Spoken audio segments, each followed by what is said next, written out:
Bonjour et bienvenue au tutoriel de la progression de la lecture sur Teams. Tout d'abord, il faut avoir créé une équipe.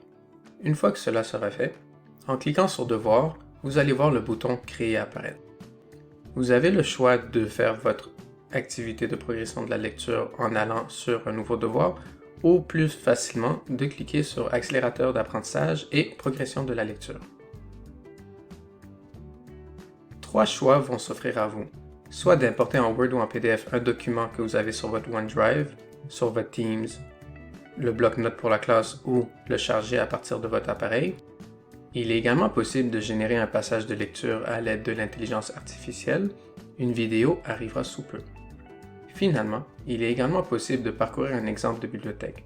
Cependant, cette bibliothèque contient uniquement des textes en anglais ou en espagnol.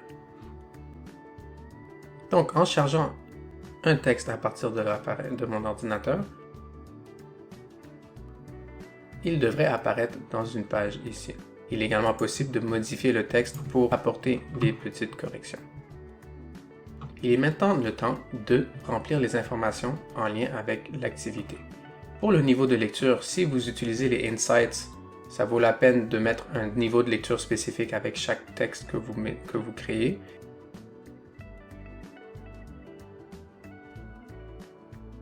Le genre, vous pouvez choisir fiction, non-fiction ou le laisser à aucun.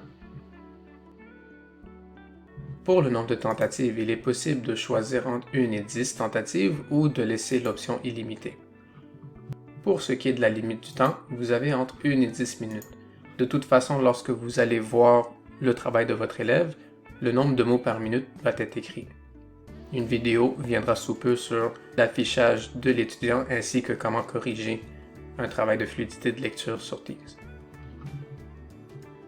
Pour ce qui est de la sensibilité à la prononciation, il est important de choisir moins sensible puisque Teams est un programme initialement créé pour les anglophones. L'assistant de lecture va permettre à vos élèves de retravailler 5 mots qui ont été plus difficiles lors de l'exercice.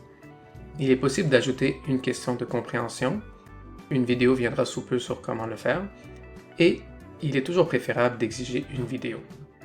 Une fois que cela est fait, il faut cliquer sur Suivant.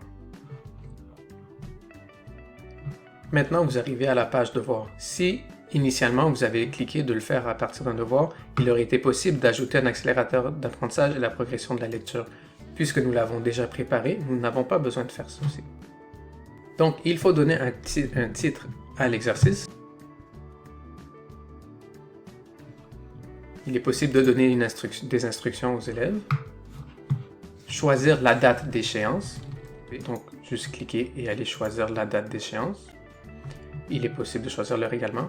Dans quelle classe va apparaître le travail?